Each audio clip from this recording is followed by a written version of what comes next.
Everybody and their mama has done a Florida beach trip. It's kind of what the state is known for, along with Disney. But Florida is also a plant lover's paradise. Minus the mucky terrain and snakes, of course.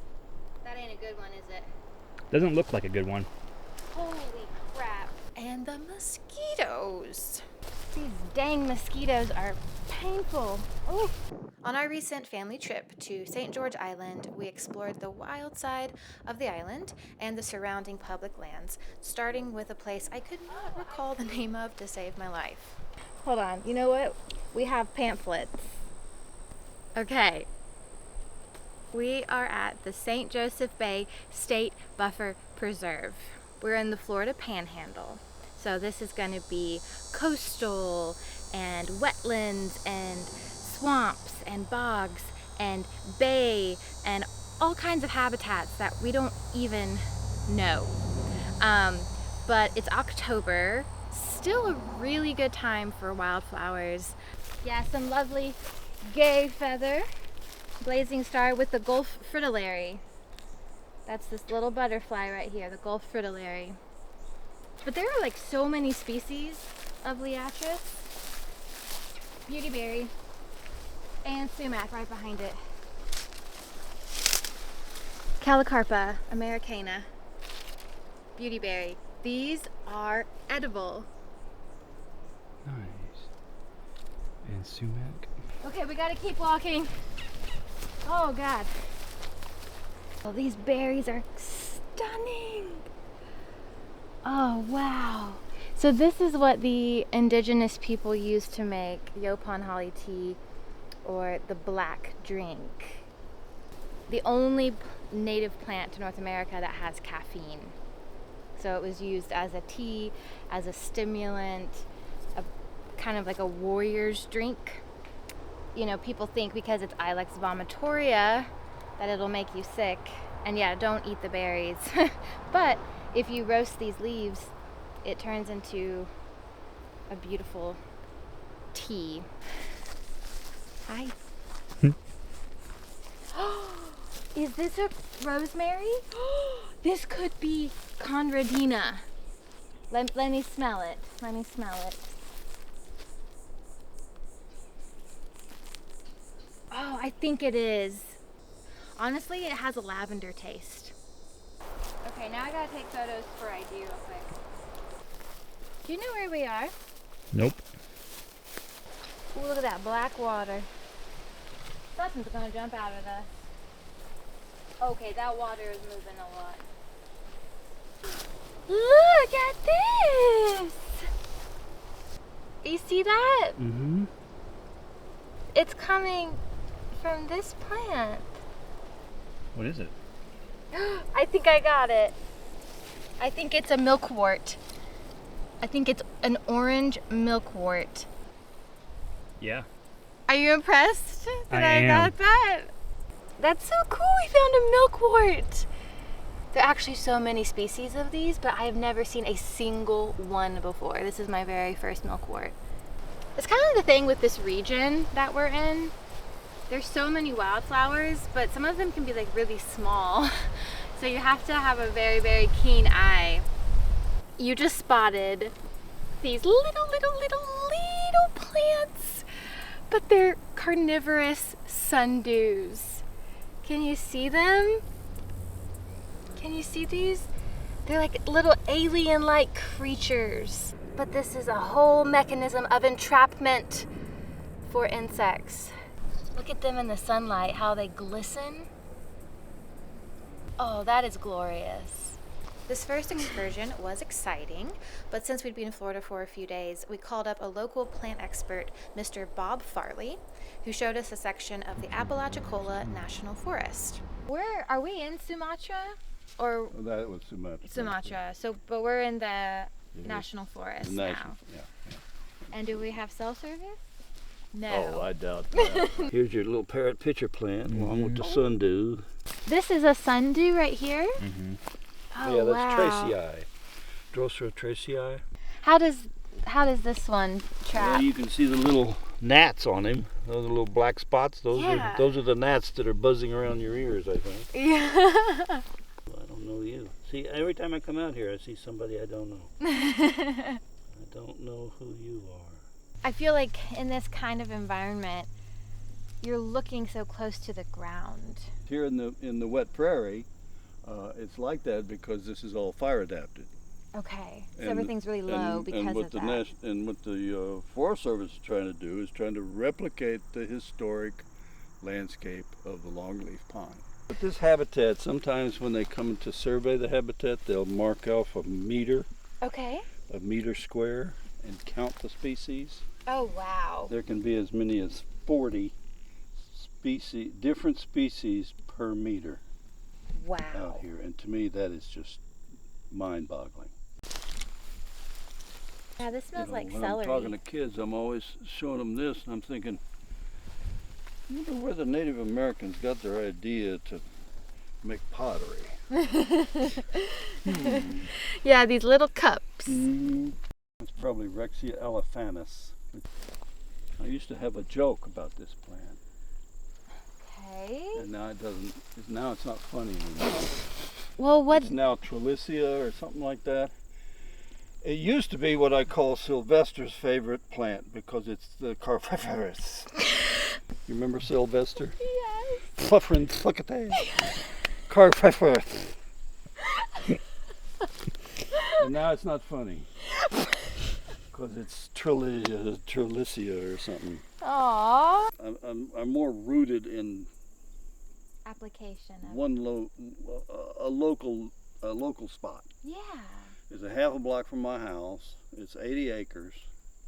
And I just decided I wanted to become indigenous to this 80 acres.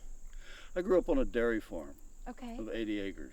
I started life being, indigenous to 80 acres. I knew every square inch of that creek and the slough and, the woods. And so I just feel like, life is a bell curve, so I'm returning back to, you start off in diapers, you wind up in diapers, that kind Yeah. of thing. So I'm just kind of- It's interesting because as I talk to plant enthusiasts at different stages of their life, there is a recurring pattern. I'm meeting people in their 50s and 60s and 70s, and they're all kind of saying the same thing as you. It's like we've kind of gone out and had that phase, that student phase, that novelty phase, and now we really just want to just hunker down and intimately know a space and apply all those years of knowledge. Yeah, I guess that's what I'm describing. Yeah.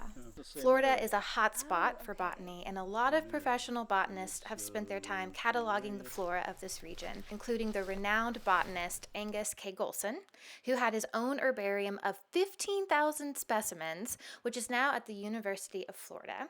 Mr. Farley tends the Angus Golson Nature Park in Chattahoochee. I've never met him, but I've benefited greatly from his legacy. Yeah. His best friend was Bob Godfrey, who was the professor emeritus of botany at the University of Florida. And they spent countless hours in this forest. Really? Countless hours. And, there's a funny story about him that it always gets told when you talk about the relationship between Angus and Bob Godfrey, is that they would get in the truck, they would go to the forest, they would spend 6 hours botanizing and never get more than 50 yards away from the truck. Yeah, did you see this milkwort, honey? So we saw one yesterday that was orange. This is another one. That's for you. You just gave me a flash drive. What is on this flash drive? It's a PowerPoint of 850 something Florida wildflowers. Oh my. Wildflowers of the Florida Panhandle. This is your collection of photos. It's me and Floyd. It's a great time. It's really a great time. All this digital stuff. It's just, you don't have to go to the library. You don't have to. I know, just I've got a library of wildflower books that I don't ever look at anymore. no. Oh. Well, I will say though, my mom had found a book in New Orleans, published in 1958, and this is what I've been referencing a lot. Caroline Dormon. Do you know her? You have a copy of Caroline Dormon. Signed by her. signed by her. My God. What a treasure. Is it? Incredible treasure. And it's the only edition with color plates. Jeez. I know people who would kill for this book. Really? You're not inking my chain? No. Caroline Dormon is legendary.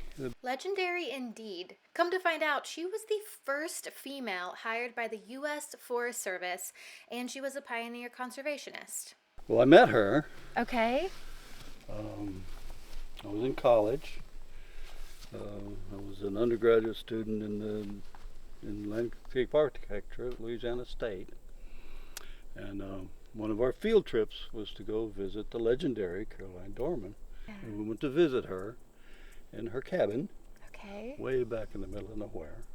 Absolute nowhere. She lived by herself, had lived there for years in her cabin, and was real proud she had just gotten electricity.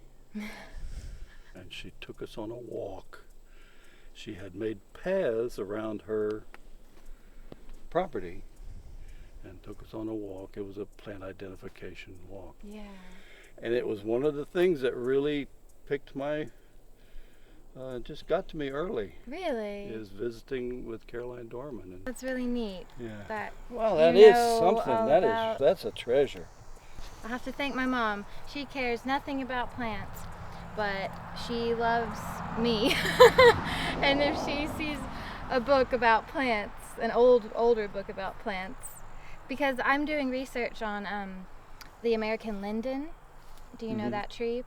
And I'm doing research on the application as a chocolate alternative, which is not very well known and it's not very well documented. And I've only found references in like very, very early published works. And so she's always looking for, you know, that information for Ancient me. knowledge that we have lost. Yeah, exactly. This trail is going to get kind of wet because it's going down to the beginning of the strand right there. So here's the early cypress in the strand and the late pine. Look at how wet it's getting. And Johnson. Yeah, there's sundews right next to this picture. This is incredible. Well, yeah, I was just reading about Darwin, and he thought carnivorous plants had a nervous system. That was kind Well, of they his have one, triggers. that was one of his theories. Triggers. Do hybridize. Such a very interesting visual landscape. People are always asking me, how old is that tree right there? Yeah. Those look really old. They are really old. Just seeing these pitcher plants poking up, they're just stunning. They look like cobra heads, you know? Yeah. It's just kind of surreal looking. It's not shapes that we see in our landscape. So your eye is just drawn to them. One of the reasons I like my stick, it's an aid in bending over. There's a lily looking thing right there. Oh, yeah. Oh, that's a pine lily. That's a late blooming pine lily. Oh I think we found the last one of the season. It's just amazing how they lay dormant for years. And then they quit mowing, and in 2 years they just boink. And across the road, on the other side of the road, the same thing was true for the fringed orchid. Really? Another thing nice about the forest is if you get Bob to shut up for a while, you can really experience the silence. I like hearing the wind through the pine trees. After our lovely time with Mr. Farley, I decided to do a bit of island foraging and critter spotting. Found some of the conradina, which is the false rosemary, yaupon holly for making tea, met the most gorgeous pink-spotted hawk moth and a crabby crab, then picked some salty succulents like the sea oxeye daisy, some glasswort, Oh, look at that one. and some sea purslane. Right away, I roasted the yaupon and pickled the succulents. And then back at home, I brewed a cup of yaupon tea, threw the oceanic pickled succulents into a salad, and baked up some gougere with the false rosemary and stuffed them with crab. The end.